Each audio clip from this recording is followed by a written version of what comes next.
Salut à tous, aujourd'hui on se retrouve pour un nouveau teacher vlog dans lequel je vais vous montrer comment je prépare toute ma période scolaire pendant les vacances. Donc comment je prépare en 4-5 jours l'entièreté de la période scolaire qui arrive.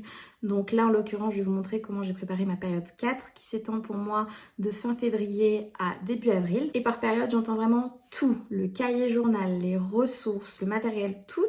C'est-à-dire qu'en 4-5 jours tout est fait. Et je n'ai plus rien à penser durant tout le reste de la période, donc jusqu'aux vacances suivantes. Et pour moi, ça c'est vraiment essentiel maintenant que je connais bien ma classe, mes élèves.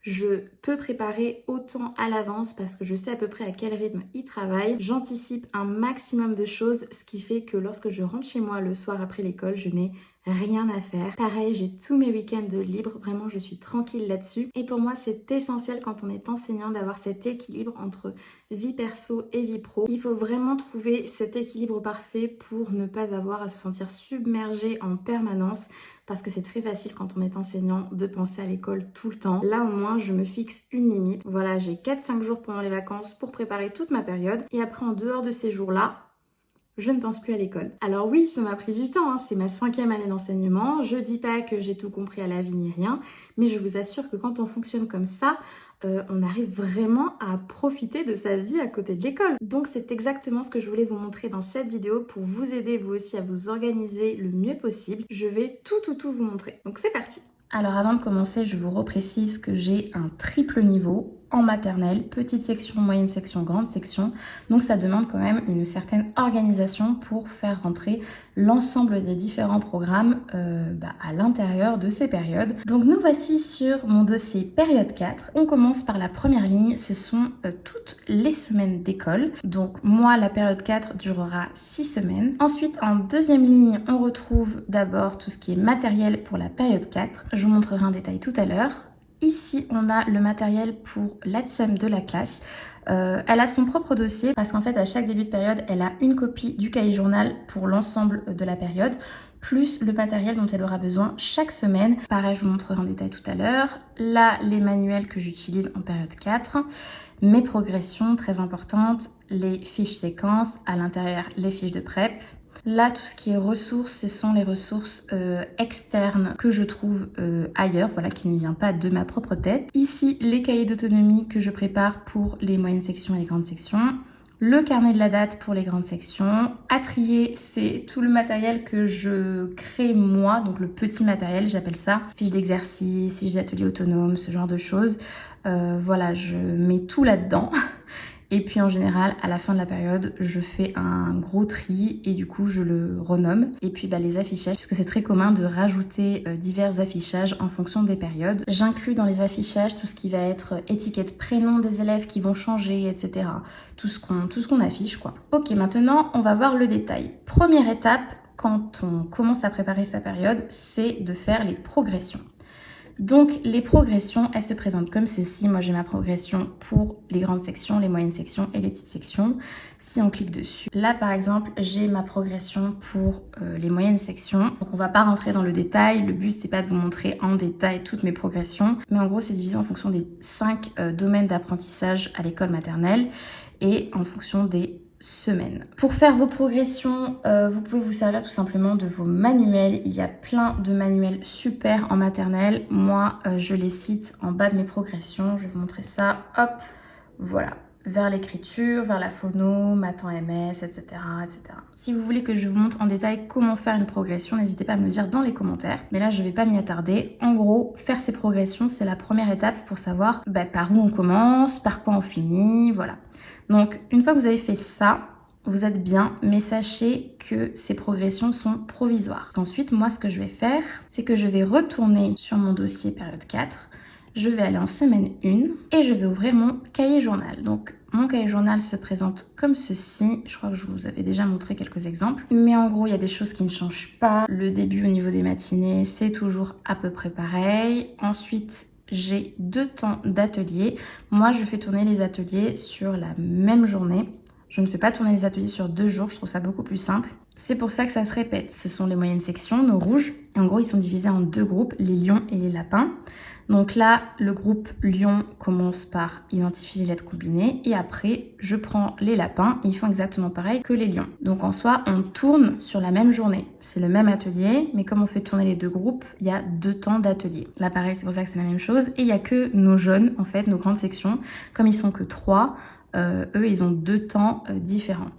Les bleus, ce sont les petites sections. Donc nous, nos bleus, quand ils ne sont pas en atelier semi-dirigé ou en atelier dirigé avec moi, ils sont en autonomie avec leurs ateliers autonomes. Voilà, ils ont plein de barquettes d'ateliers autonomes. Ils se dirigent vers ce qu'ils veulent. Tant qu'ils travaillent, on est bon. Quand le groupe singe est avec l'ATSEM, le groupe zèbre est en atelier autonome. Mais je ne le marque pas puisque ils sont toujours en atelier autonome quand ils sont tout seuls. Donc voilà. Ma journée se présente comme ceci. Encore une fois, je ne vais pas trop rentrer dans le détail puisque chacun a son propre cahier journal. Mais si ça vous intéresse que je développe mon cahier journal, n'hésitez pas à me le dire encore une fois dans les commentaires. Donc, une fois que j'ai fait ma progression, imaginons pour les rouges. Ce que je vais faire, c'est que je vais regarder ce qu'on va faire en langage. Donc, on repart sur notre progression. Je vais essayer d'être la plus simple et limpide possible. Là, je vais sur cette séquence, écrire les lettres combinées en capital d'imprimerie. Je regarde sur mon manuel combien de séances il va me falloir pour acquérir cette compétence. Imaginons qu'on ait besoin de 3 séances. Une en atelier dirigé avec moi, une avec l'ATSEM, puis de nouveau une en atelier dirigé avec moi. Et bien dans ces cas-là, je vais retourner sur mon cahier journal. Il faut imaginer que là, en semaine 1, l'ensemble du cahier journal est vide. Je vais hop sur mon lundi. Là, je savais qu'il fallait que je commence par un atelier dirigé avec moi. Donc hop, identifier les lettres combinées avec un petit jeu. Moi, j'aime bien le What's Missing. Je m'arrête là. Je ne complète pas la suite du cahier journal. On imagine que tout le reste est vide. Je retourne sur ma semaine 1. Hop, je suis de nouveau sur ma semaine 1. Je vais sur le mardi. Je suis cette fois-ci avec les petites sections en atelier dirigé. Je ne peux pas les prendre, mais ça tombe bien puisque la deuxième séance de cette séquence, c'est avec l'ATSEM. Vous vous rappelez? Donc hop, former les lettres combinées en pâte à modeler. Je glisse un emoji appareil photo. Ça, c'est l'une de mes astuces. Comme on doit prendre beaucoup de photos en maternelle pour le cahier de vie, je note sur mon cahier journal les moments où on prend les photos. Oui, je sais, ça fait un peu psychopathe comme ça, mais je vous assure que c'est un gain de temps et d'énergie à la fin de la période. Parce qu'à chaque fois que ce soit l'ATSEM ou que ce soit moi, on sait précisément quand est-ce qu'on doit prendre les photos. Et donc, je sais à la fin de chaque semaine toutes les photos qu'on a prises et je peux directement faire le cahier de vie au fur et à mesure. C'est beaucoup plus simple. On sait quelles photos on prend. On sait que ça va forcément être intéressant parce que j'essaie de mettre à des moments un peu sympas, à des activités différentes aussi parce que, imaginons qu'on arrive à la fin de la période et qu'on se rend compte qu'on n'a pas assez de photos pour le cahier de vie, là, ça commence à devenir problématique et on commence à prendre en photo des choses qui sont peut-être pas forcément très utiles à prendre en photo. Là, au moins, je sais qu'à l'avance, je programme 3 photos par semaine. Un moment pour les petites sections, un moment pour les moyennes sections et un moment pour les grandes sections. Donc là, ce matin-là, hop, photo des moyennes sections sur la pâte à modeler. Et ensuite, vous vous rappelez, la 3e séance, c'était avec moi. Donc je retourne sur ma semaine 1 et je me dirige sur le mercredi. Et là, bim, on a la 3e séance, écrire les lettres combinées sur tablette, parce qu'on a des tablettes d'écriture qui sont vachement bien et c'est beaucoup plus pratique que les ardoises. Et là, imaginons, je sais plus de tête, mais imaginons que la séquence ne dure que 3 séances. J'ai placé mes 3 séances et du coup, pour le jeudi-vendredi, je sais que je peux me concentrer sur les mathématiques pour les moyennes sections plutôt. Et là, en attendant, tout le reste est vide. Donc quand je retourne là sur ma semaine, donc là vous avez compris le but, c'est de compléter le cahier journal au fur et à mesure, mais pas de le compléter jour par jour. Là, quand j'ai fini de placer cette séquence, le reste de mon cahier journal n'est pas du tout prêt. Mais c'est pas grave, puisqu'après je vais enchaîner avec la semaine 2 et je vais regarder ce qui est prévu en langage en semaine 2. Et je recommence. Sur la fin de la semaine, je vois qu'on a attaqué l'écriture de la lettre S, qui est la lettre la plus difficile à écrire dans l'alphabet en capital d'imprimerie. Et je vais faire ça pour caler l'ensemble des séquences en langage, donc dans le domaine 1 en maternelle, pour mes moyennes sections, sur toute la période. Donc une fois que j'arrive ici, en semaine 6, dernier jour, et que j'ai placé l'ensemble des séquences de langage, normalement j'ai laissé des trous pour les séquences de mathématiques, je vais retourner sur mes progressions et je vais faire exactement le même processus pour les séquences de mathématiques. Et d'après vous, qu'est-ce que je fais une fois que j'ai fini pour les moyennes sections en domaine 1 et en domaine 4, donc langage et mathématiques? Eh bien, je ne vais pas tout de suite m'attaquer aux autres domaines, qui sont l'art, la motricité, etc.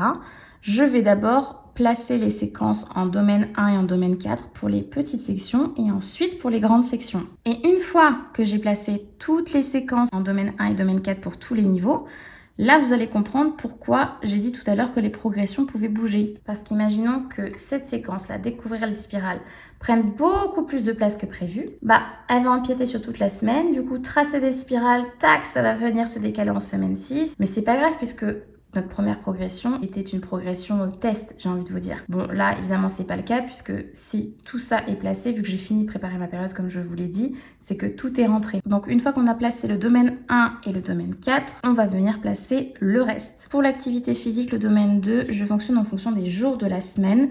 Donc, par exemple, les jeux collectifs, c'est le lundi et le mercredi. Les parcours de motricité, le mardi et le jeudi. Et le vendredi, seront des jeux dansés. Et à l'intérieur de ces 3 grands domaines, j'ai une séquence pour chaque domaine, donc une séquence filée sur toute la période. Après, l'art, c'est un moment dédié chaque semaine, je vais vous montrer ça tout de suite. Donc là, comme vous le voyez par exemple, il y a l'art avec la TSEM et l'anglais avec moi. C'est là que je place l'anglais et l'espagnol aussi. Bref, j'essaie de placer tous les autres domaines, on va dire autres, à ce moment-là de la journée, aussi en fin de matinée. Mais voilà, on essaie de faire au mieux. Encore une fois, avec un triple niveau, c'est pas évident, donc on fait au mieux. Et puis, pareil pour les sciences, c'est à différents moments, soit en fin de matinée, soit là. Donc, une fois qu'on a placé domaine 1, domaine 4, puis tous les autres domaines à différents moments de la journée, eh bien, on a fait le plus gros, j'ai envie de vous dire, le cahier journal est terminé. Super. Maintenant, je vais vous montrer mes autres sous-dossiers. Donc là, première étape, on prend tout le cahier journal, on le transforme en PDF parce que sinon, moi, mon format sous Mac, je peux pas l'imprimer, tout simplement.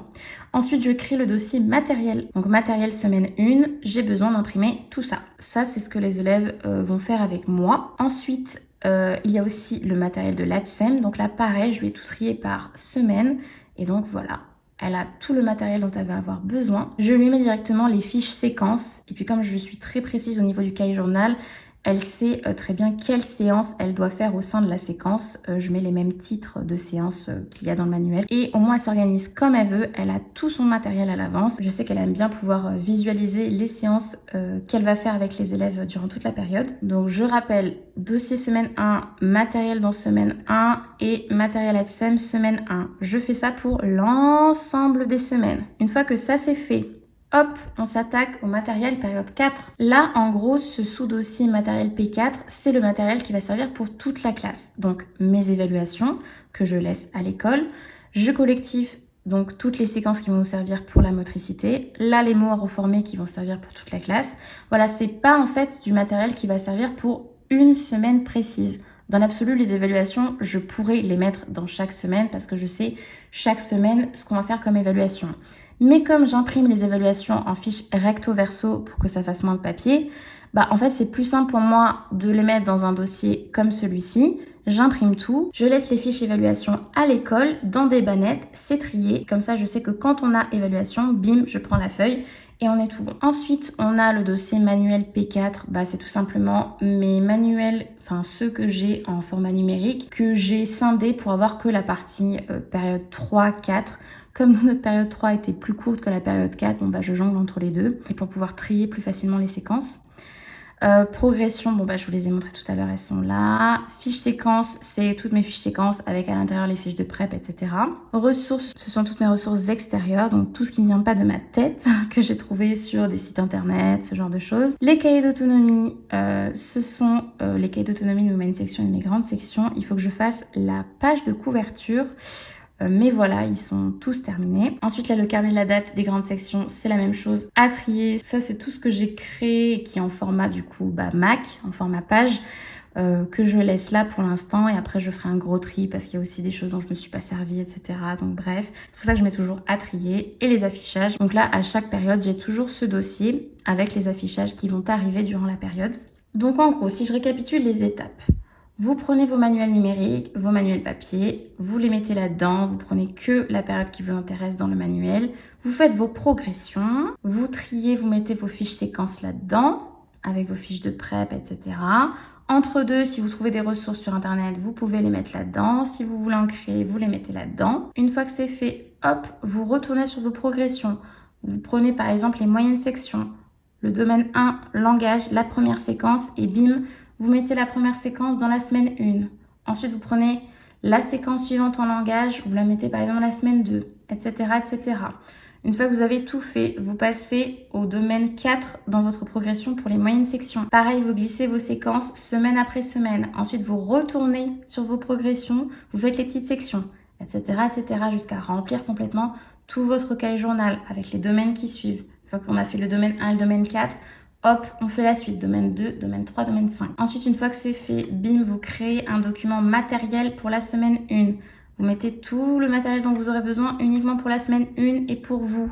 Ensuite, en même temps, vous créez le dossier semaine 1 pour votre AdSem et vous mettez tout le matériel dont elle aura besoin si vous voulez fonctionner comme moi. Ensuite, une fois que vous avez fait ça avec toutes les semaines, vous allez dans matériel P4 et vous mettez tous les supports dont vous aurez besoin pour la période 4, évaluation, tout dont vous avez besoin en motricité, les supports d'écriture, etc. Ensuite, une fois que vous avez rempli tout ça, vous allez pouvoir vous concentrer sur vos affichages, votre carnet de la date si vous en avez un comme moi, et vos cahiers d'autonomie si vous en avez aussi. Vous allez pouvoir vous occuper en fait du petit matériel. Mais voilà, ne faites pas les choses dans le désordre, ça sert à rien. Vous n'allez pas commencer par créer votre carnet de la date alors que vous n'avez même pas fait encore vos progressions. Enfin, ça c'est comme vous voulez, mais la priorité c'est quand même d'avoir tout son cahier journal avec tout son matériel de prêt. Bon, le carnet de la date, à la rigueur, vous savez que ça va être rapide à faire, que ça demande pas trop d'énergie. Vous pouvez le faire en dernier. Donc voilà, je pense que je vous ai montré tout ce dont vous avez besoin pour vous organiser au mieux pour créer votre période complète. Moi, une fois que j'ai fait tout ça, je sais que toute ma période est faite. Et après, il restera plus qu'à imprimer, plastifier, découper. Bref, vous connaissez la chanson.